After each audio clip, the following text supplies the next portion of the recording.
Assalamualaikum warahmatullahi wabarakatuh. Innal hamdalillah nahmaduhu wa nasta'inuhu wa nastaghfiruh wa na'udzu billahi min syururi anfusina wa min sayyiati a'malina. May yahdihillahu fala mudhillalah wa may yudlil fala hadiyalah. Asyhadu an la ilaha illallah wa asyhadu anna Muhammadan abduhu wa rasuluh la nabiyya ba'dah. Allahumma salli wa sallim ala nabiyyina Muhammad sallallahu alaihi wasallam wa ala alihi wa sahbihi wa man sara ala nahjihi ila yaumiddin. Ayyuhal ikhwah, tafsir pagi ini adalah surat 5 ayat 114. Surat Al-Maidah ayat 114. A'udzu billahi minasyaitonir rajim. Qala Isa ibn Maryam Allahumma rabbana anzil alaina ma'idatan minas sama'i takunu lana 'idan li awwalina wa akhirina wa ayatan minka warzuqna wa anta khairur raziqin.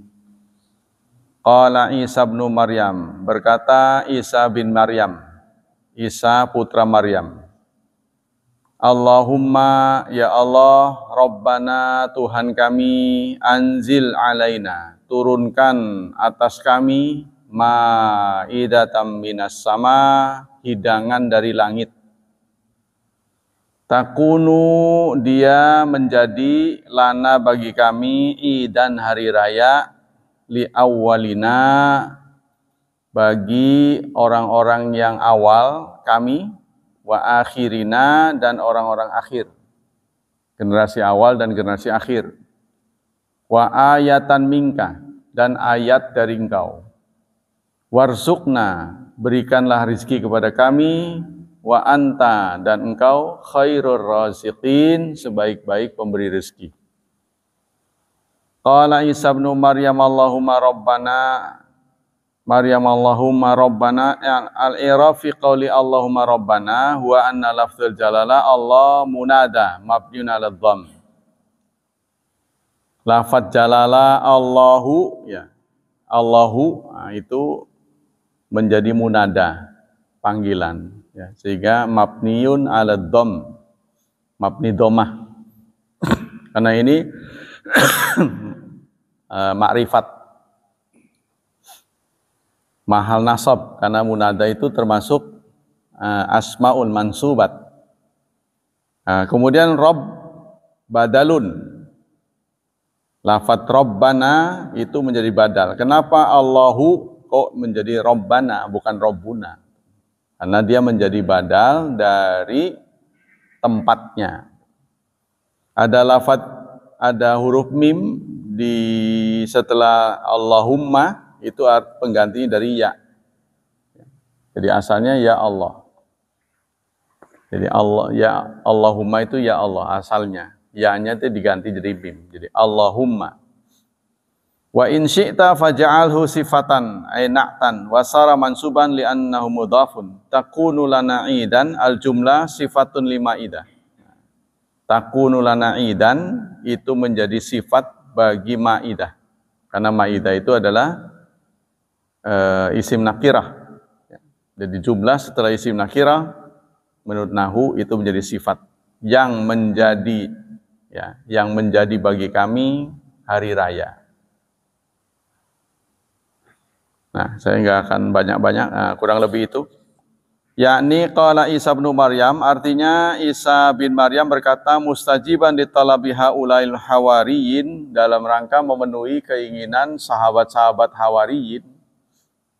Ya, Sa'ilallah, sa'ilanillah azza wajal, minta kepada Allah Subhanahu wa taala ayunzila alai ma'idatan minas sama, agar diturunkan hidangan dari langit.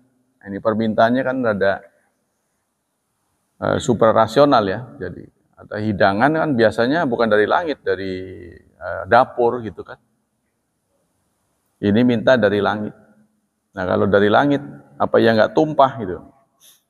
Maka sama yang dimaksud di sini bisa jadi langit, yahtamil antakunal ulu au takuna sama. Bisa jadi tempat tinggi juga disebut langit. Bisa jadi langit memang langit beneran.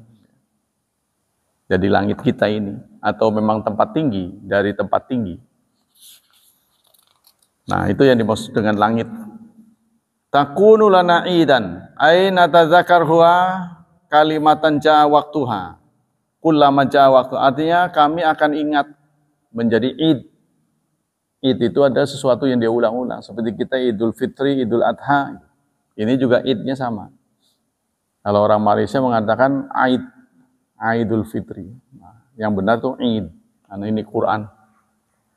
Idul Fitri, Idul Adha. Li'anal Id ismud lima ya'udu wa yatakarrar. Yang namanya Id itu nama bagi sesuatu yang diulang-ulang. Karena berulang setiap tahun. Ya. Wa minul a'yadu syar'iyah wa hiya Idul Fitri wa Idul Adha wa Idul Usbu'. Kalau dalam Islam, Id itu ada 3. Idul Fitri, Idul Adha, dan Idul Usbu'. Idul Usbu' itu ada salat Jumat. Jadi kita boleh sedikit nyentrik pakaiannya itu di 3 tempat ini, di 3 waktu ini. Ya, jadi pakaiannya sedikit lebih dari biasanya. Itu di 3 waktu ini, yaitu sholat Jumat, Idul Fitri, dan Idul Adha. Selebihnya kurang disukai, kurang direstui. Nah, ini ada tempat-tempat di mana kita berpahala. Jadi kalau kita pakai baju yang agak bagus di di Idul Fitri, direstui, dapat pahala. Idul Adha dapat pahala. Begitu juga Jumat. Wa ayatan minka, ya, li awwalina wa akhirina, ay awwaluhum alladzina kanu fi ahdi Isa wa akhiruhum alladzina kanu min ba'du. Artinya bagi generasi awal kami dan generasi akhir kami, sekarang dan yang akan datang, menjadi peringatan. Wa ayatan minka, dan ayat dari engkau. Ay alamatan ala qudratika wa ala sam'ika wa ilmika wa ayatan ala sidqi Isa alaihi salam li'anna haula talabul ayat liya'lamu anna Isa qad sadaqahum. Dan ayat dari engkau. Kenapa permintaan ini justru ya keluar dari sahabat Hawariyun? Permintaan ini, permintaan mukjizat ini. Ya, biasanya kan mukjizat itu diminta karena adanya perlawanan, orang nggak percaya gitu kan.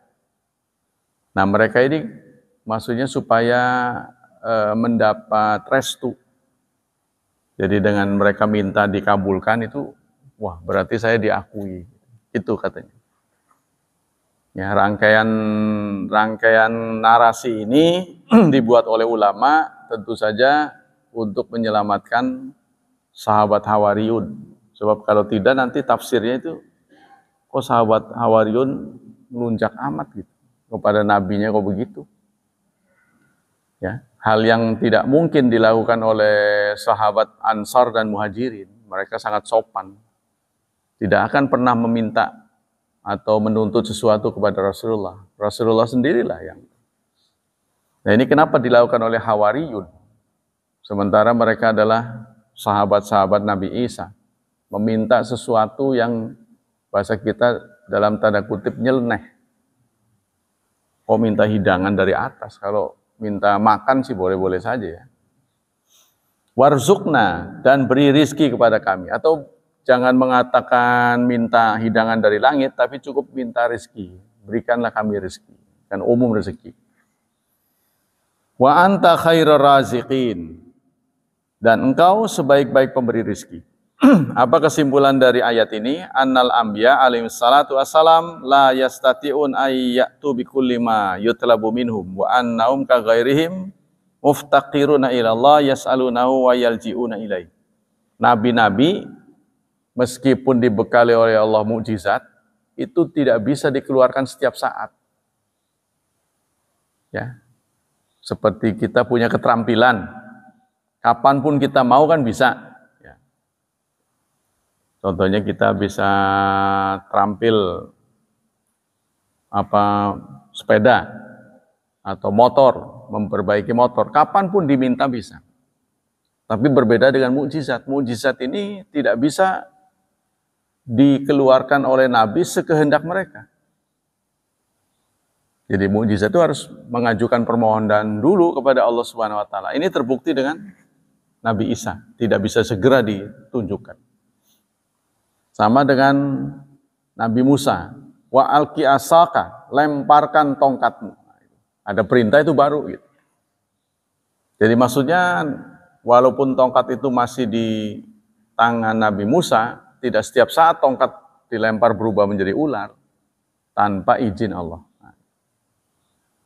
Yang kedua, annahu yambagil insan fi hali du'a ayadzakira hadzaini ma'nayani uluhiyah wa rububiyah. Sebaiknya bagi setiap orang, setiap mukmin yang ingin berdoa menggabungkan dua lafaz, yaitu yang mencerminkan uluhiyah dan rububiyah, yaitu Allahumma Rabbana. Allahumma mencerminkan uluhiyah, Rabbana mencerminkan rububiyah. Panggillah dua nama itu. Gitu maksudnya. Allahumma Rabbana atina fid dunya hasanah. Li'anna hadza naw'un minat tawassul. Nah, karena ini adalah bagian dari tawassul. Tawassul yang direstui ya. Tawassul yang direstui itu kan pertama memanggil namanya. Ya, Asmaul Husna. Yang kedua berbuat baik sebelumnya. Kalau kita ingin punya keinginan, kita berbuat baik dulu. Berbuat baik apa yang jenisnya, apa saja. Kalau bisa yang gede-gede, yang nilainya marem gitu. Ya. Contohnya bakti kepada orang tua, menservis melayani mereka. Barulah kita minta pada Allah. Atau sedekah yang dianggap besar lah sama kita, membantu orang. Mungkin sifatnya sosial kali ya. Jangan makan enak sendiri, itu mah bukan ya amal baik sih, amal baik tapi buat diri sendiri, mah buat orang lain mesti. Sosial mungkin ya. Jadi sebelum minta makan enak dulu. Ini kan amal soleh. Bukanlah, mungkin sosial ya. Kasih makan orang lah gitu. Atau menolong orang, atau orang tua kita sendiri ya. Karena ada dalam 3 pemuda yang terjebak tuh ya. Salah satu alasan mereka minta kepada Allah diringankan, dibuka pintunya itu adalah dia melayani orang tua. Salah satu di antara 3 itu. Nah, kita lanjutkan. Itulah bentuk tawasul yang diridhoi oleh Allah Subhanahu wa taala. Memanggil nama Allah, memanggil-manggil, membantu orang lain. Satu lagi apa ya? Wah, saya lupa. Nah, tawasul ada 3. Yang ketiga, anna Isa alaihi salatu wassalam ajabal hawariyin ala wajhil amanat at-tamah. Nabi Isa mengijabah sahabat hawariyin itu sudah merupakan perkenan dari Allah. Ala wajhil amanat dari Allah. Ya, karena tadinya hal yastati'u rabbuka ayyunazzila alaina ma'idatan minas sama. Permintaannya begitu. Mampukah Tuhanmu ya, menurunkan atas kami hidangan dari langit. Nah, ini kan bahasanya nih bahasa Bani Israel ya. Tuhanmu, bukan Tuhan kami. Jadi seakan-akan ada padahal ya Tuhan Nabi Isa ya Tuhan mereka gitu. Bisa nggak? Seharusnya kan sopan Tuhan kita. Bisa nggak kita ajukan permohonan Tuhan kita menurunkan hidangan? Tuhanmu. Ini kayak bahasanya bahasa nggak enak ya, kurang sopan. Yang keempat, anna hadhil ma'idah takunu idan lin nasara kullama jaa zamanuha fa huwa idun lahum. Maidah atau hidangan yang turun dari langit ini akan menjadi peringatan terus-menerus bagi orang Nasrani. Tapi anehnya saudara, peristiwa hidangan ini turun dari langit justru tidak ada dalam kitab mereka. Ya, ini khas Quran yang memberitahu. Jadi pada buku mereka nggak ada peristiwa itu. Padahal ini kan istilahnya kan kesakten ini, mukjizat itu. Seharusnya ya untuk memuliakan mereka tuh yang begini-begini itu ada. Tapi ini spesial Quran yang tidak ditulis pada mereka. Fa idza qala qail hal hadza yaqtari an kullama marra waqtun munasabat fa innana najailan. Nah, kalau kita boleh enggak gitu. Sekarang minta sesuai dengan Nabi Isa. Kan semua doa-doa dalam Quran ini kan boleh kita baca lagi. Ya, contohnya Nabi Ibrahim, Rabbana taqabbal minna innaka antas samiul alim. Kita doa lagi sesuai dengan Nabi Ibrahim kan boleh. Nah sekarang kita berdoa begini boleh enggak? Allahumma Rabbana anzil alaina ma'idatan minas sama. Tolong sih diturunkan Tuhan dari langit. Hidangan dari langit. Boleh enggak? Nah kalau ini tidak ada izin. Ini kalau dalam bahasa syariat, bahasa usul fikih namanya syar'u man qablana. Syariat umat terdahulu. Sepanjang tidak ada izin dari Rasulullah, tidak boleh kita jalankan. Nah guru saya menjalankan. Makanya saya melihat nggak sesuai, jangan dilanjutin. Nah, contoh syariat Nabi sebelum kita adalah puasa Nabi Dawud. Bukan ada restu dari Rasulullah. Ya. Ada seorang sahabat, ya Rasulullah tunjukkanlah amal yang baik, ditunjukkan. Puasa, kalau bisa Ramadan, wah saya kuat. Ya sebulan tambah 3 hari, kan? Kuat saya. Ya Senin Kemis, kuat saya. Bagaimana kalau setiap hari saya puasa? Begitu seorang sahabat. Jangan. Kalau kamu adalah orang yang kuat puasa, udah gini aja. Sehari puasa, sehari tidak. Seperti puasa Nabi Dawud. Itulah puasa maksimal umat Nabi Muhammad. Butuh usaha maksimal ya. Puasa yang sudah maksimal. Kalau kita kuat, sehari puasa, sehari enggak. Jangan saban hari. Nah ini mendapat restu dari Rasulullah SAW. Berarti kita boleh ikuti. Nah, begitu juga bahkan Allah Subhanahu Wa Taala mengatakan fattabi'u millata Ibrahim hanifa. Ikutilah milah Ibrahim. Nabi Ibrahim itu punya watak ya, punya kelakuan-kelakuan yang oleh Allah direstui untuk diikuti. Antara lain potong kuku. Potong kuku ini adalah perilaku Nabi Ibrahim, khitan. Ya, potong kuku. Ada cara-caranya itu ulama itu. Dari mana dulu itu ada. Apa dari kelingking dulu ke sini, ada caranya. Dan berapa hari ada. Berapa hari sekali gitu. Ada aturan. Begitu juga cukur. Itu juga Nabi Ibrahim. Tapi kita cukurnya enggak selalu sesuai, ya. Antara lain ketiak ini dicabut sunahnya. Terus rambut bawah sunah dicukur. Rambut kelamin sunah dicukur. Tapi untuk perempuan sunahnya dicabut. Itu yang saya nggak ngerti.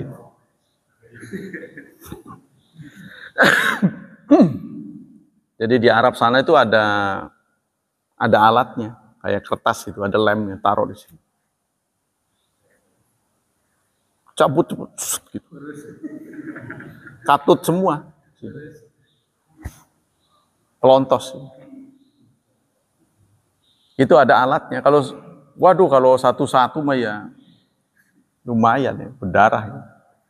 Nah itu sunnah Nabi Ibrahim. Ya kurban diantaranya juga. Kurban. Itu namanya milah Ibrahim. Jadi namanya kelakuan khas. Ya kalau istilah Nabi Ibrahim itu milah. Kepada Nabi kita namanya sunnah. Sunnah berbeda dengan hadis. Ada sedikit berbeda. Sunnah pasti hadis. Hadis belum tentu sunnah. Jadi hadis itu adalah berita tentang Nabi. Saya melihat. Contohnya Nabi beristri 9, itu hadis. Tapi bukan sunnah, karena tidak recommended buat kita. Jadi sunnah itu sesuatu yang bagus dijalani sama kita gitu. Contoh gitu. Ya, Nabi memberi contoh begini. Nabi tawasul dalam 10 hari bulan Ramadan, beliau tidak buka puasa. Dijadikan satu dengan sahur. Nah itu bukan sunnah. Sunnahnya kita adalah berbuka. La yazalun nas fi khairin ma'ajalu fitra. Manusia senantiasa dalam kebaikan sepanjang dia menyegarakan buka. Afalan wasil. Ya Rasulullah, apa kita nggak boleh seperti Anda disambung? Oh jangan, nggak boleh. Ini khusus untukku. Nah itu tidak boleh, kita dilarang. Jadi walaupun kita nggak kepengen makan, kalau udah maghrib, barangkali seteguk mah gitu, ngebatalin. Jadi nggak boleh muasalah. Nah kita lanjutkan, ini namanya syar'u man qablana. Syariat orang sebelum kita, generasi nabi-nabi sebelum kita. Kalau tidak ada izin dari Rasulullah, kita tidak boleh menjalankannya. Nah, kemudian yang kelima, annama ja'ala khilafil ma'hud wa kana kharikanil adat fahuwa ayat. Yang namanya ayat itu segala sesuatu yang suprarasional, namanya ayat. Ya, ayat itu yang dimaksud di sini ada mukjizat. Mukjizat itu mana asalnya kan melumpuhkan, membuat orang tidak bisa. Itu namanya mukjizat. Mukjizat itu sesuatu yang tidak bisa dipelajari. Sehingga itu tadi, jangankan kita, Nabi Muhammad sekalipun, Nabi sekalipun itu tidak bisa setiap saat semaunya dia keluarkan mukjizat. Tidak bisa. Jadi kadang-kadang Nabi sendiri menginginkan itu mukjizat, tapi ternyata nggak datang. Ya. Tapi ada saatnya Allah izinkan. Wa ayatan minka, dan ayat dari engkau. Wa judzalika anna lam yuhad annal maidata tanzilu minas sama'i yanan yushahidun nas fayakunu nuzula wala siyama anna yubitalabi ba'da iftirah fayakunu nuzula ayatan wa dalilan ala sidqi man takallama bi risalah. Apakah hidangan ini jadi turun atau tidak? Ini terjadi khilaf di antara ulama.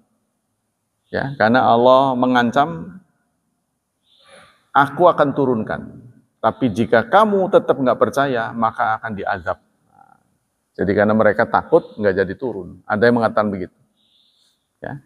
Tapi ada yang mengatakan tetap diturunkan. Nah ini nanti ayat selanjutnya. Yang ke-6 dan ke-7, Anak Isa ibnu Maryam muftaqirun ila Allah Ta'ala wa ila ata'i. Nabi Isa sendiri itu tidak mampu mengeluarkan mukjizat karena beliau harus mohon kepada Allah Subhanahu wa taala.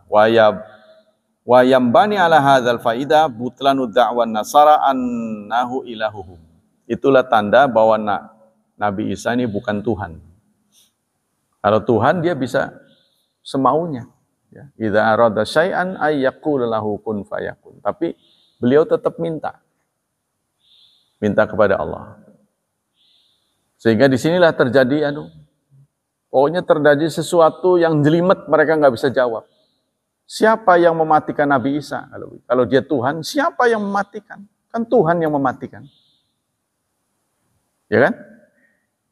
Tuhan itu yang mematikan itu kan Tuhan, mencabut roh. Kan dia Tuhan. Jadi itulah. Jelimet di situ, ketelimbang sendiri, kebelik-bek. Yang mencabut, kalau begitu yang mencabut kematian itu, yang kematian Tuhan. Tuhannya siapa? Dia. Lah ibunya mati sama siapa? Sama anaknya, berarti durhaka. Kebelik. Oh, enggak begitu pasti. Anu nyari lagi akal lagi jawabannya. Lihatlah itu, dialog-dialog di seputar itu. Wah, jelimet itu. Nah, itulah satu bukti bahwa mereka salah gitu. Jadi cari-cari alasan aja. Ya, cari pembenaran. Yang mematikan Tuhan. Lah dia kan Tuhan, kenapa mematikan diri sendiri? Gimana caranya? Anda ini nggak ngerti, gitu. Begitu aja nutupin kesalahan. Anda dia susah ngomong sama Anda ini kalau nggak percaya. Begitu. Nah, kita lanjutkan. Yang ke-8. Annallahu tabaraka khairur raziqin. Allah itu adalah sebaik-baik pemberi rizki. Allah khairur raziqin. Karena itu kita diminta kepada Allah pemberi rizki. Ya. Yang terakhir, itlaqu rizki ala ghairillah azza wajal. Bimana anna yasihu an nasifa ghairallah bi anna razaq. Rizki itu juga bisa diberikan oleh selain Allah. Ya, sehingga Allah di sini ayat Quran mengatakan wa anta khairur raziqin. Engkau adalah sebaik-baik pemberi rizki. Tapi bukan berarti yang memberi rizki itu hanya Allah. Ya, sehingga menurut akidah, ya, menurut ajaran Islam, akidah kita tidak rusak kalau kita mengatakan saya diberi rizki oleh tetangga saya. Ya, tidak menyalahi akidah. Kata di sini, ya. Jadi pemberi rizki itu pemberi namanya. Yang ngasih itu tetangga saya. Itu namanya pemberi rizki. Nah, ayat selanjutnya, ayat 115. Qala Allah berfirman. Inni munazziluha alaikum. Sesungguhnya aku akan menurunkan kepadamu. Fama yakfur ba'du minkum fa inni u'adzibuhu.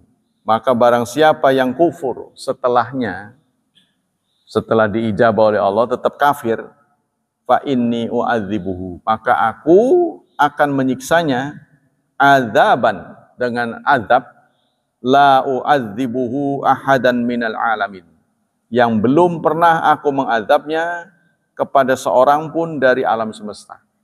Ini kan ancamannya sangat mencerminkan marah. Awas ya, saya turunkan, aku turunkan. Tapi nanti kamu setelah diturunkan tetap tidak percaya, akan aku azab dengan azab yang belum pernah aku berikan pada orang lain. Dan ini katanya setelah ucapan ini gentar mereka, janganlah kalau begitu. Tapi ada yang mengatakan tetap turun. Terjadi perbedaan pendapat. Apa kandungan ayat ini? 1. Itsbatul kalam lillahi azza wajal. Ayat ini menetapkan Allah itu kalam. Allah itu qala Allah berfirman. Sebab dalam kajian akidah yang diterima di sekolah-sekolah, kalam Allah itu laisa biharfin wala sautin, tidak berbentuk huruf, tidak berbentuk suara. Ini sulit diterima oleh akal. Allah bicara tidak berbentuk huruf, tidak berbentuk suara. Lah manusia kan nggak bisa. Kalau nggak berbentuk audiovisual bagaimana? Suara enggak, huruf bagaimana bisa ngerti? Nah, gitu. Maka ini nih, Allah menurut ayat ini Allah itu memang kalam, bicara. Bagaimana teknisnya bicara Allah? Ya pasti bicara dengan yang bisa ditangkap oleh kita. Yang bisa ditangkap oleh manusia kan kita, alamatnya kan kita. Ya. Bagaimana mungkin kita diajak bicara, kita nggak ngerti? Kan nggak mungkin. Jadi Allah bicara kepada kita dengan bahasa yang kita mengerti. Yang kedua, anna kalamau tabaraka wa ta'ala biharfin wa sautin. Kalamnya Allah Subhanahu wa taala itu dengan huruf dan suara. Li'anna ta'ala qala qaulan wasala ilaihi wa la yumkin ayyasila ilaihi illa bisautin. Tidak mungkin kita bisa merekam orang bicara tanpa suara. Ya, tapi kita kan bisa, sekarang tuh bisa komunikasi macam-macam ya. Bisa dengan suara, bisa dengan huruf. Yang penting kan komunikasi. Ya. Jadi tujuan dari orang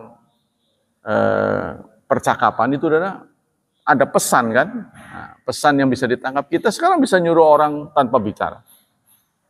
Ya, dengan tekan-tekan begininya. Contohnya pesan makanan, GoFood, nggak ngomong lagi, nggak ketemu orangnya. Zaman sekarang. Nah, maka ini diduga kuat kalau tanpa pesan, tanpa suara dan tanpa huruf itu menggunakan gelombang. Pakai gelombang. Tahu-tahu enggak? Oh ya. Ya, seperti pesan yang sampai ke handphone kita saat masih di udara. Itu bentuknya apa? Ya, ya itu gelombang itu. Maka itu Allah memberikan gelombang. Seperti Nabi Muhammad, katakanlah kalau ditakdirkan duduk di dekat saya. Walaupun turun wahyu, saya nggak akan tahu. Jadi ketika wahyu itu turun kepada Nabi, Nabi sendiri yang tahu. Jadi nggak menimbulkan kehebohan itu. Angin kenceng. Wah. Awas. Nggak begitu. Nggak begitu soalnya. Maka itu sahabatnya itu kalau nggak saking percayanya sulit sekali, Pak. Ya kan? Barusan turun wahyu. Iya tah, apa sih begitu? Jelaka apa-apa. Nggak ada angin, nggak ada apa ya. Kalau aslinya kita gitu ya. Kalau kita, karena kita kan suka bohong. Jadi lagi lempeng ya, Pak. Iya tah, masih begitu. Kan Nabi begitu. Contohnya waktu beliau menaiki, kemarin diceritakan, menaiki tangga ini undang-undakan. Amin. Ujuk-ujuk ngomong amin. Nggak ada yang diajak bicara. Naik lagi, amin. Gitu. Amin. Gitu. Punten ya Rasulullah. Mudak. Itu apa itu? Amin itu tadi apa? Gitu. Wih, pengen berubah sih. Kalau kita begitu. Ya, memang coba bayangkan kalau saudara jadi sahabat. Ya kan? Sulit itu. Jadi satu saat, saudara kalau bayangkan jadi sahabat itu bisa ketawa sendiri. Karena meniru Rasulullah sampai dehem-dehem. Sampai dehem. Satu saat ada, jadi kalau ada, kan lakot kana lakum fi Rasulillah uswatun hasanah. Sungguh pada diri Rasulullah ada teladan yang baik. Makanya saya ngomong, saya pernah mendemokan jadi imam kan. Imam sebelum mulai mimpin kan dia ngadep dulu kepada makmum. Acara tiru-meniru sebentar lagi akan dimulai. Begitu sebenarnya. Sawu sufuwakum. Siap? Begitu maksudnya. Luruskan dulu. Siap semua? Ikuti saya. Dia mulai itu ngadep sana kan? Nah setelah selesai kan ngadep sana lagi. Acara tiru-meniru selesai. Kalau tidak, imamnya pulang, ikut pulang. Apa-apaan kamu ikut? Tadi katanya suruh ngikut. Innama ju'ilal imamu liyu'tamma bih. Sesungguhnya imam dilantik untuk diikuti. Kalau yang ikuti ngomong begitu bagaimana? Kan saya sudah memberitahu tadi ngadep ke Anda, berarti sudah selesai. Nah Rasulullah begitu. Sampai satu saat, beliau mimpin sholat, melepas sendalnya. Karena dulu kan ininya bukan keramik ya, jadi boleh pakai sendal. Kita ini kalau ada kesepakatan boleh pakai sendal. Asal sendalnya sendal indoor ya. Sendal indoor, boleh gitu. Ada gunanya nggak? Ada saudara. Kalau ininya dingin seperti di Madinah, untung aja ada karpetnya. Kalau pas nggak ada karpet itu kayak nginjek es, mana mungkin bisa kita. Berdiri di atas es balok bisa nggak? Kalau pas lagi dingin, kumat tuh di Madinah itu, kayak nginjek es. Maka penting sekali, pantesan sahabat begitu ya. Nah satu saat, sahabat pakai sandal, pakai alas kaki lah. Rasulullah juga pakai alas kaki. Di tengah-tengah sholat beliau melepas sendalnya. Sahabat juga melepas. Karena kan ngikut masalahnya. Nah, selesai Rasulullah, kalian ngelepas sendal ngapain? Kami ini kan melihat engkau ya Rasulullah, nggak disalahin. Oh itu, kalau itu saya tadi Jibril datang memberitahu di balik sendalmu ada kotoran, makanya saya lepas. Gitu kan? Nah kalau Anda, ya, saya kan ikut Rasulullah, nggak disalahin. Nggak disalahin oleh kamu itu jangan begitu, enggak. Makanya satu saat Rasulullah memimpin salat istisqa, minta hujan. Itu kan nanti ada acara ngebalik selendang. Kalau saudara baca itu di hadisnya, ngebalik selendang. Itu para ulama berbeda pendapat tuh, sunnah apa enggak membalik selendang itu. Ada yang mengatakan sunnah karena Rasulullah mengerjakannya. Yang mengatakan tidak, betul Rasulullah mengatakan, tapi itu refleks gitu, karena selendangnya mau jatuh. Gitu tuh. Jadi digibrik. Itu mah nggak usah ditiru. Nah itu, tapi karena potret Rasulullah dari A sampai B itu harus ditiru, itu mah nggak mau tahu apa gegibrik tak apa yang itu Rasulullah lakotkan lakum fi Rasulillah. Nah nanti kalau ada yang tidak harus diturut, beliau konfirmasi. Contohnya Rasulullah setiap disuguhi masakan yang ada bawangnya, beliau nggak mau makan. Sehingga sahabat menginstruksikan kepada istrinya, suruh dibuang tuh bawang. Bawang-bawang suruh buang. Karena mereka selalu melihat Rasulullah nggak mau. Lalu Rasulullah begitu tahu sahabat-sahabatnya berbuat begitu, langsung mengeluarkan instruksi. Bawang itu bukan haram, tapi bawang itu baunya menyengat. Aku beda dengan kalian, karena aku tidak bisa menolak kalau Jibril datang. Begitu. Jadi maksudnya habis makan yang nggak enak. Contohnya kalau orang Indonesia yang jadi nabi, habis makan jengkol. Waduh. Oh iya kok dikit ya. Mambu kita.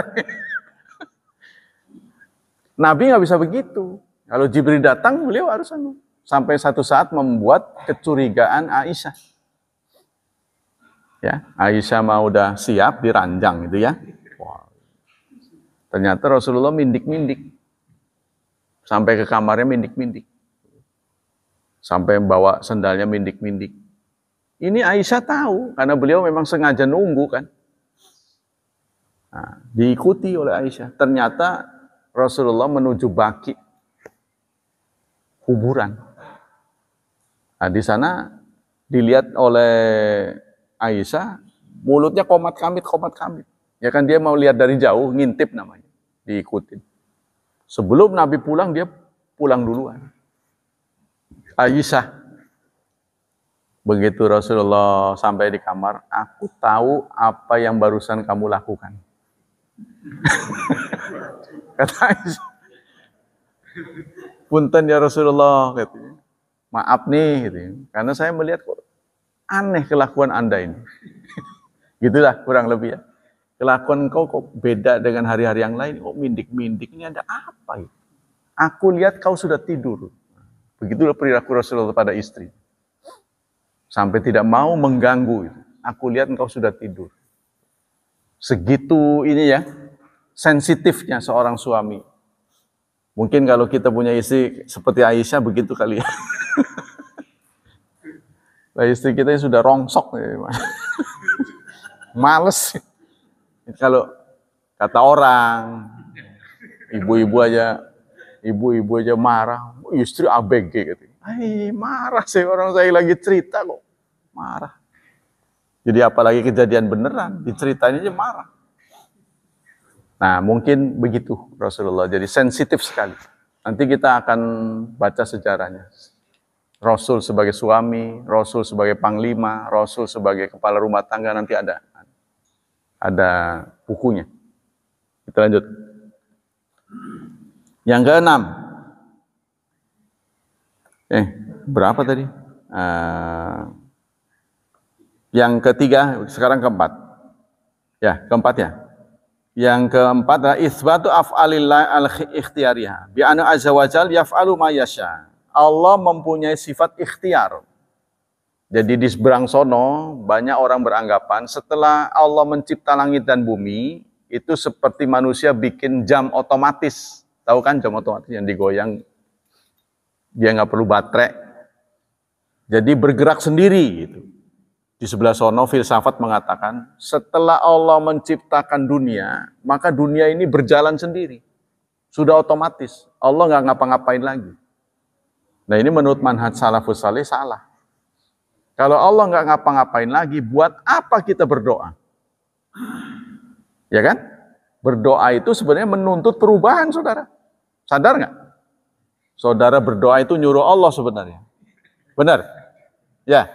Secara halus, punten ya Allah, aduh rezeki saya kok sempit amat. Kan nyuruh tolong dilonggarin gitu. Kan gitu kan? Minta perubahan doa itu. Ya, itu kalau bahasa permohonan. Jadi kalau dalam grammar itu ada 3. Ada doa, perintah, ya, dan setara. Jadi tergantung turunnya perintah itu. Kalau turunnya perintah itu dari atas, itu namanya perintah. Kalau dari bawah ke atas, namanya permohonan. Nyuruh juga, bahasa nyuruh. Kalau sesama, ini namanya imbauan. Makanya kami mengimbau, berarti yang ngomong dengan yang diomong itu setara. Kalau ada bahasa, kami menginstruksikan, oh berarti yang ngomong lebih tinggi.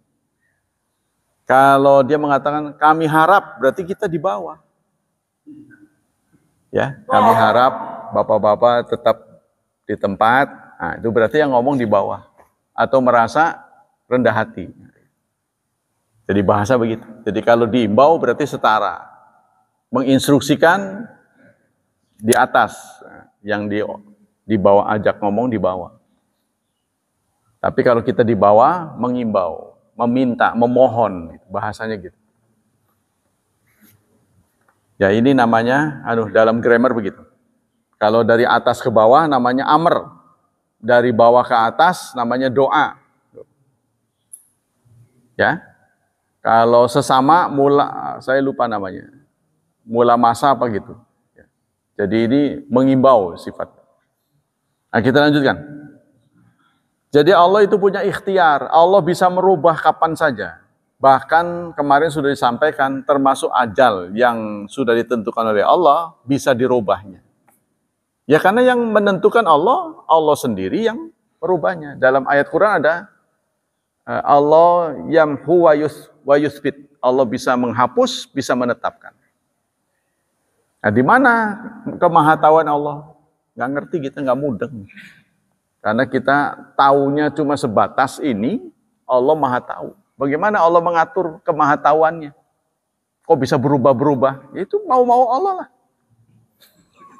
Kita susah bagaimana memahami Allah yang ya dengan ilmu yang terbatas, sulit sekali.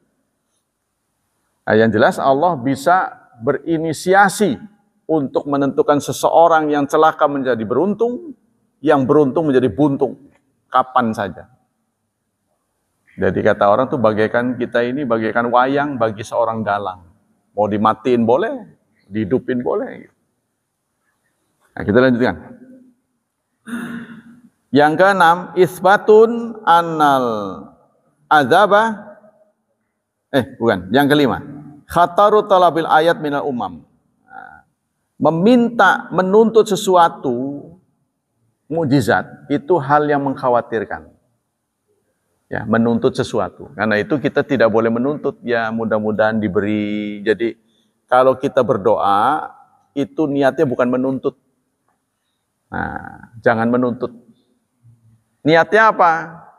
Kita ini mendudukan kita sebagai hamba Allah yang rendah, yang sangat membutuhkan bantuan Allah. Syukur dikasih, nggak dikasih, yang penting kau ridhoi. Gitu. Kan kita kadang-kadang kan meminta sesuatu. Boleh jadi Allah mengabulkan 100%. Alhamdulillah. Sesuai dengan permintaan. Ada 3 tuh Allah mengijabah doa. Yang kedua, dikabulkan sebagian disimpan untuk akhirat. Jadi sebagian dikabul, hanya 50% atau di bawah 50%. Sisanya ini Allah catat dengan pahala. Jadi namanya doa itu pasti dikabul. Cuma pengabulannya ini belum tentu sesuai dengan yang minta. Ada yang tidak dikabulkan semuanya. Karena Allah tahu tipe orang yang minta ini kalau dikasih, menceng dia nanti. Ya Allah, tolong sih saya dijadikan kaya. Nggak pernah kekurangan, 7 turunan. Contohnya, 7 turunan, 5 tanjakan. Tolonglah. Ya, kekayaan saya melimpah ruah. Allah tahu tipe orang ini. Belum kaya aja udah nggak sholat berjemaah. Nah. Allah tahu gitu. Masa depan kita tahu. Maka itu Allah demi kemaslahatan yang minta, maka nggak dikabulkan. Tapi tetap permintaan ini diberi nilai positif. Jadi singkatnya, berdoa itu tidak ada matinya gitu. Ya, tidak ada nihilnya gitu. Walaupun nampaknya itu tidak dapat, tapi Allah alihkan dalam bentuk yang lain. Nah, kita lanjutkan. Wanzur ila qauli Nabi. Nah, Nabi dalam yang keenam, isbatun anal azab lahu a'la wa lahu adna. Azab ini ada yang tinggi, ada yang rendah. Jadi tergantung Allah. Tafawud. Nah, jadi azab, sanksi Allah kepada seseorang itu ada yang luar biasa, ada yang sedang-sedang saja. Seperti yang Allah pernah sampaikan kepada Nabi, Rasulullah bersabda, salasatun la yukallimuhumullahu yaumal qiyamah wala yanzuru ilaihim wala yuzakkim. 3 pihak, 3 golongan yang Allah tidak akan ajak bicara. Dan di hari kiamat tidak akan dilihat. Tidak akan dibersihkan. Walahum azabun alim, dan mereka mendapat azab yang pedih. Siapa 3 orang itu? Pertama, usyaimitun janin. Orang yang sudah banyak ubanan, tapi berzina. Sudah ubanan, berzina. Sebab orang yang sudah ubanan menunjukkan tua. Sudah tua berarti seharusnya syahwatnya sudah kurang, tapi masih berzina. Ya, tapi ini suasana di zaman Nabi ini suasana bebas ya. Suasana di zaman Nabi ini orang mudah sekali untuk menikah gitu ya. Nggak sulit di zaman Nabi. Kalau sekarang kan menikah itu susah. Ada orang lebih memperhatikan, waduh penghasilan saya kurang. Kalau dulu kan nggak kepikiran begitu. Udah wayahnya nikah aja gitu. Sebab mereka yakin Allah akan memberikan rezeki. Rezeki yang Allah akan berikan ketika sendiri dan ketika berdua, pasti lebih banyak berdua. Ya, Pak Hilman kan pernah mengalami, sudah bekerja sebelum menikah. Rezekinya naik nggak setelah menikah? Punya anak 1 cukup. Punya anak 2 tetap aja cukup. Kan berarti naik gitu. Nah, ya kan? Nanti kalau naudzubillah ditakdirkan cerai, turun lagi kayak dulu. Jejak. Jadi Allah itu tarik ulur, disesuaikan dengan kecukupan. Ya. Waktu bujangan seharusnya kan karena nggak direcoki oleh pasangan, dia bisa nabung banyak, tapi ternyata banyak orang nggak bisa. Aneh itu kan. Nah, inilah rezeki, rezeki dari Allah. Yang kedua, alin mustakbir. Orang yang miskin tapi sombong. Ini nanti tidak akan dilihat Allah, keterlaluan. Jadi orang-orang yang terlalu ini bahas. Ya kan? Miskin tapi sombong. Nah, harusnya kan orang miskin tahu diri, jangan sombong lah. Ya. Kadang-kadang bentuk kemiskinan yang sombong tuh begini. Kalau dikasih nganyang dia, nawar. Mengkenen doang cah, begitu. Yang ngasih juga enak gitu. Semennya doang sirani ngenean kita. Waduh. Udah. Ya kan? Ada yang begitu kan? Jadi diberi sombong. Jadi kita mau ngasih juga milih-milih. Wis nyise gebekan dinakan kita, kekaren gitu. Gitu. Kadang-kala dikasih baju dia kasihkan pada orang lagi. Saya nggak butuh, bahasanya begitu. Itu sangat menyakitkan sekali. Padahal menurut etika saudara, kalau kita diberi sesuatu, kalau bentuk makanan, cicipilah di depan dia. Walaupun sekedar mencicipi, waduh enaknya. Dia senang yang itu kode etik gitu. Kalau bentuk pakaiannya, pakai. Kita pakai, diperlihatkan di depan dia. Bukan ria, bukan. Itu etika. Ya, jadi kalau kita diberi pakaian, kita perlihatkan. Sudah. Jadi yang ngasih juga senang, ai dinggo. Walaupun sebalen mah, gitu kan. Ya walaupun sekali, Rasulullah begitu. Ya Rasulullah, nih, saya dapat nyulam sendiri, ya Rasulullah. Saya ingin Anda memakainya. Nah Rasulullah itu tipe orang, kalau ada yang minta, sepanjang beliau tidak telanjang, pasti dikasih. Itu sifat Rasulullah. Jadi apapun yang beliau kenakan, sepanjang tidak haram, kalau diberikan, ya jadi telanjang mah nggak boleh kan? Itu pasti dikasih. Nah, setelah beliau diberi selendang, dapat nyulam sendiri itu, dapat merajut sendiri. Ada yang minta. Di tengah-tengah majlis dipakai oleh beliau. Senang beliau, karena beliau pernah ngomong, ya contohnya kalau kita ini batik, apa itu? Ya batik keris. Wah, manda bagus ya, batik keris contohnya. Pas ada yang ngasih dipakai bisa. Waktu dipakai itu ada yang minta. Ini yang ngasih melotot. Pakaian dulu, bahasa-bahasa isyarat. Gitu. Oh, udah seneng dipakai sama dia. Sehingga nggak berani ditegur di depan Rasulullah. Rasulullah berikan. Nggak berani di depan Rasulullah. Kenapa kamu minta kain yang oleh Rasulullah sangat dibanggakan? Kata sahabat itu, saya bukan nggak kebeli. Kain ini saya bukan nggak kebeli. Tapi saya ingin apa yang sudah melekat di tubuh Rasulullah diberikan pada saya. Akan menjadi kenang-kenangan buat saya. Pernah dipakai oleh Rasulullah. Begitu kan. Sahabat-sahabat itu sakit. Jadi bukan yang baru yang dia minta. Yang sudah dipakai. Sehingga jubah Rasulullah jadi rebutan sahabat. Minta. Sampai ada orang yang munafik ya. Minta nanti kalau kebetulan anaknya saleh. Tolong nanti kalau saya mati. Minta jubah Rasulullah. Ya, kenakan padaku. Sampai dia berkeyakinan begitu. Jadi sahabat-sahabat berkeyakinan benda apapun, ya tahu benar tahu enggak ya, yang melekat di tubuh Rasulullah, ini akan menjadi pertimbangan tersendiri bagi malaikat.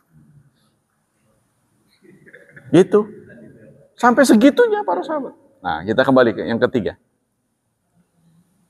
Jadi pertama, orang yang ubanan berzina, yang kedua miskin tapi sombong. Yang ketiga, rajulun ja'alallahu bid'atahu, orang yang jualan ya, selalu jualnya itu pasti didahului dengan sumpah. Kalau jualan nggak akan melepas barangnya kecuali dengan sumpah. Contohnya dia menawarkan 150. Satu selawe sih, sumpah demi Allah gitu, tukune bora ulih.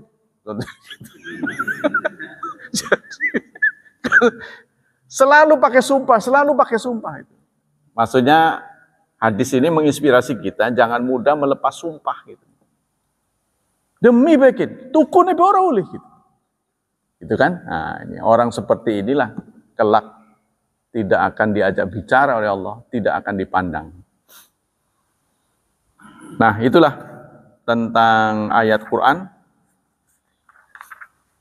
Ya, sudah.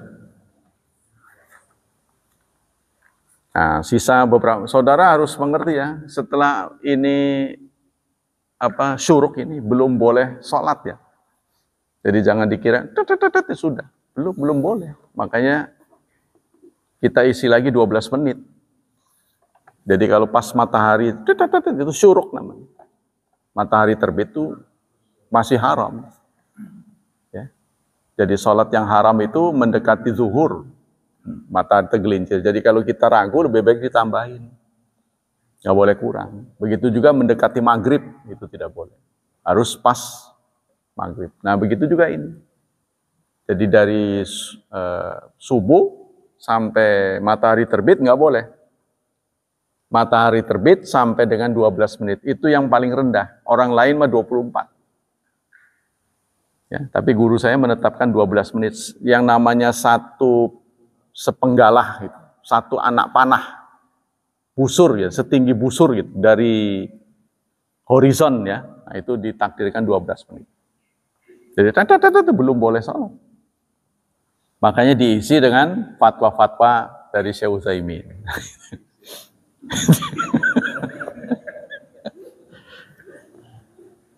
Idza kana indi fulusun wasyaratu biasayaratan aw ma yusbi dzalika hal alai zakat.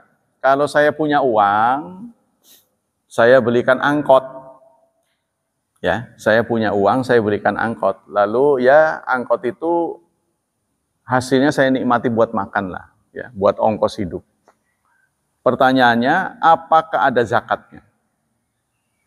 Tahu sendiri kan harga angkot berapa? Kalau dihitung dengan emas, lebih dari emas, ya kan? Contohnya, pada 1 Januari saya punya uang untuk beli angkot. Ya. Angkot berapa sih? Saya nggak ngerti. Dapat 150 juta. Nggak dapat ya. Apalagi dengan ininya itu apa? Izinnya, kir. Bukan kir aja. Trayek. Nah, yang mahal tuh trayek itu. Saya dengar sampai 30 juta trayeknya. Kalau kir mah nggak seberapa. Trayeknya itu yang mahal. Nah singkatnya katakanlah 200 juta lah singkatnya. Nah itu kan kalau dibelikan emas lebih dari 85 karena nisabnya 85 ya. Nah belum sampai nisabnya saya belikan angkot lalu saya jalankan untuk makan lah. Apakah saya wajib zakat? Pertanyaannya. Maka dijawab oleh beliau, as-sayyarah allati syaraitaha bidarahimika qabla tami hauli darahim yanzur in istarata litijarah wa takasubya bimana annaka istarait antadhir ribha litabi'aha fa ya'urudu tijarah. Kalau Anda beli angkot untuk dijual lagi angkotnya, maka Anda wajib zakat. Jadi kalau angkot ini dibeli buat komoditas dagang, memang saya jual beli angkot gitu. Ya. Jadi kita memang jual beli angkot, maka angkot ini disetarakan dengan uang. Tapi kalau saya beli angkot memang buat trayek ya, buat buat dipekerjakan nanti dapat uang buat ongkos hidup lah gitu. Nah, maka Anda bebas zakat. Sebab Rasulullah menyatakan hanya tertentu saja yang wajib zakat. Ya, antara lain uang, tabungan, kalau mencukupi 85 gram emas. Allati wajaba alaika an tuaddi zakataha fatuqawwimaha bima tusai waqta wujubi zakat. Maka Anda harus disetarakan dengan 85 gram setara dengan waktu zakat. Wa tukhriju rub'a usyar qimatiha. Anda mengeluarkan 25% ya, 2,5% maksudnya, 1/40. Anda keluarkan zakat itu 2,5%. Ya, jadi zakat itu selalu kali 2, 2,5, 5, 10, 20. Angka-angka zakat nih, 2,5, nggak ada 1%, nggak ada. 2,5, 5, 2 kali lipat, 5, 10, 20. 2,5 ini untuk dagang, ya, untuk harta. Jadi harta yang kita miliki kalau berbentuk rumah tidak wajib zakat, kecuali rumah dagangan gitu maksudnya. Maka masuknya kategori dagang. Kalau dagang mah apa saja, ya. Anda menjadi pengusaha kopi, kopinya lebih dari 1 nisab, ya sama, gitu kan? Pokoknya dagangan lah. 1. Yang kedua, harta kalau berbentuk emas atau uang tunai justru ada zakat. Jadi harta kalau berbentuk emas atau uang tunai, ya, uang di tabungan, itu justru wajib zakat. Kalau angkanya sudah sampai setara dengan 85 gram emas dan Anda sudah miliki setahun. Sudah mulai setahun. Sudah setahun saya punya, keluar 2,5%. Tapi kalau itu kemudian dibelikan sesuatu, contohnya beli mobil, beli rumah, rumahnya buat dipakai sendiri, mobilnya buat dipakai sendiri, Anda bebas zakat. Walaupun harga mobil lebih dari 85 gram mas kalau dihitung. Pokoknya apapun yang dipakai oleh kita untuk kita itu tidak berzakat kecuali perhiasan. Nah, perhiasan ini pun menurut penelitian dari Syekh Utsaimin. Kalau menurut Imam Syafi'i tidak. Ya, kenapa ya Syekh Utsaimin menyatakan wajib zakat? Karena Rasulullah pernah menegur Fatimah saat beliau datang pakai gelang, ini sudah dizakati belum? Beliau menunjuk ke yang dipakai. Jadi menunjukkan yang dipakai itu wajib zakat. Karena kadang-kadang seorang wanita bisa saja pakai, iya gitu, cincinnya, ya, kemudian ini kalungnya. Jadi maksudnya untuk menghindari zakat dia pakai semua. 85 gram itu kecil itu sebenarnya. Ya kan? Karena kalau dipadetin itu kalung aja mungkin bisa. Kalung atau gelang ya. Nyampe 85 gram. Nah, adapun yang kelihatan banyak itu karena dalamnya kosong. Kalau dipadetin tuh, karena di Mekah itu saya pernah lihat ada yang buat kerajaan tuh. Ya kan kerajaan kan sampai ke sini. Nah, itu ada di sana.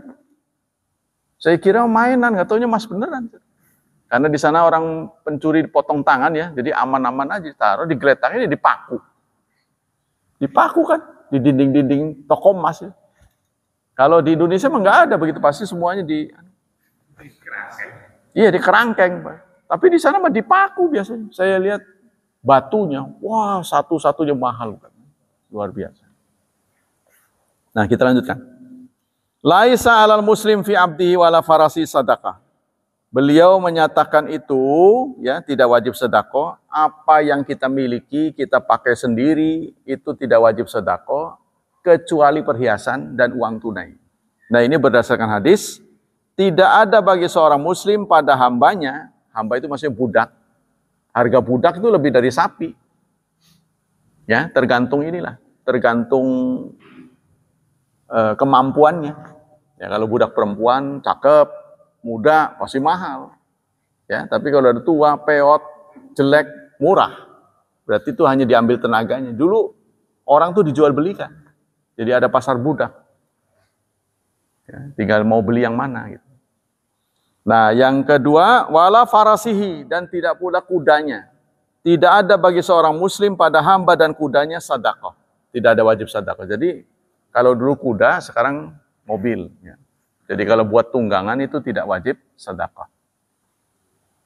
Halis sayara mu'adali rukub tu'adu min urud tijarah afidu nabi tafsil. Begitu juga ada pertanyaan, apakah kendaraan umum, saya beli kendaraan umum, taksi ya, atau angkot, atau bus, atau apa lagi gitu.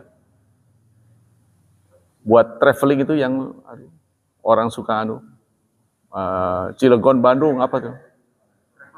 Travel, contohnya itu. Apa wajib zakat apa enggak?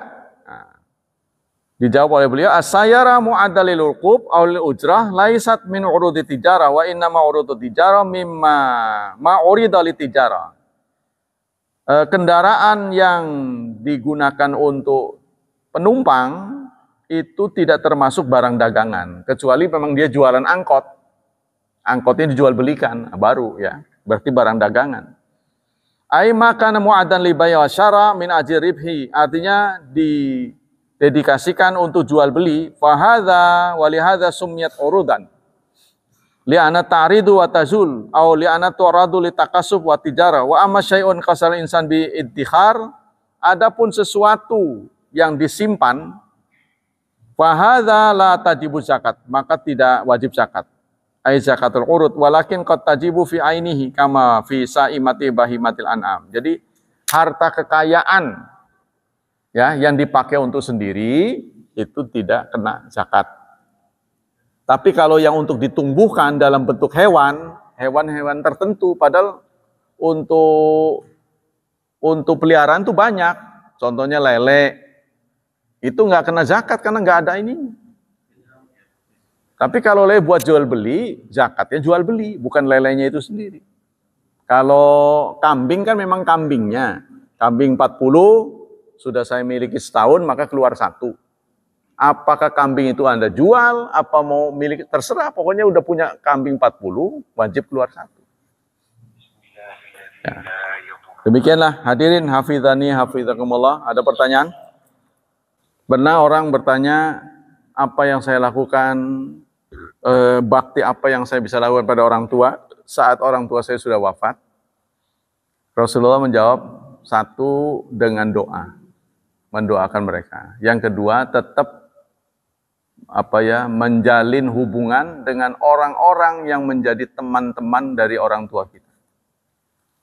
Silaturahmi kepada mereka. Satu saat Ibnu Umar pernah pakai pakaian yang bagus.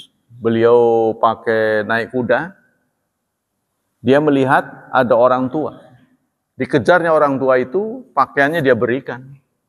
Kan Ibnu Umar ini kan ulama tenar ya. Ya sudah tua juga dia. Dikagumi banyak orang. Tiba-tiba dia memburu seseorang, lalu dilayanilah orang itu. Orang bertanya, kenapa? Ya Ibnu Umar, Anda kok menservis lah orang itu? Karena dia adalah teman ayahku. Jadi tetap menjalin hubungan dengan teman akrab dari bapak-bapaknya atau ibunya. Nah itu cara beramal saleh untuk orang tua kita. Menjaga sedekah jariahnya. Ya, kalau dia punya menyumbang masjid, kita nimbrung situ, turut menjaga, memelihara kelestariannya supaya tidak cepat kadaluarsa, tidak cepat rusak. Kita turut menjaga. Kalau dia sedekah sumur, pokoknya kita diminta sepanjang hidup kita itu pernah menyumbang sesuatu yang awet gitu, dipakai orang. Orang-orang dulu tuh diterjemahkan dengan kuburan. Kan kuburan sampai kapan juga dipakai terus. Masjid. Tapi bukan itu aja. Sumber air. Ya, contohnya di satu kampung susah air, kita gali sehingga itu dipakai terus. Itu ngalir terus buat kita. Jalan raya. Jalannya rusak, kita kasih aspal, kita bagusin. Walaupun kita sudah wafat, ini masih dipakai jalanan buat orang. Nah itu antara yang awet itu apa? Utsman pernah memberikan lantakan emas, tolong dipakai buat modal. Sampai sekarang modal itu masih ada. Utsman bin Affan sudah wafat ribuan tahun. Kita kasih modal ini dikelola. Ya, ada Habibie Center itu juga beliau memberikan modal, dikelola, terus faedahnya artinya keuntungannya dipakai untuk membayar kuliah, membeasiswakan orang S2, S3. Itu kan berjalan terus pendidikan. Uangnya nggak habis-habis. Modalnya nih, coba digolengin terus.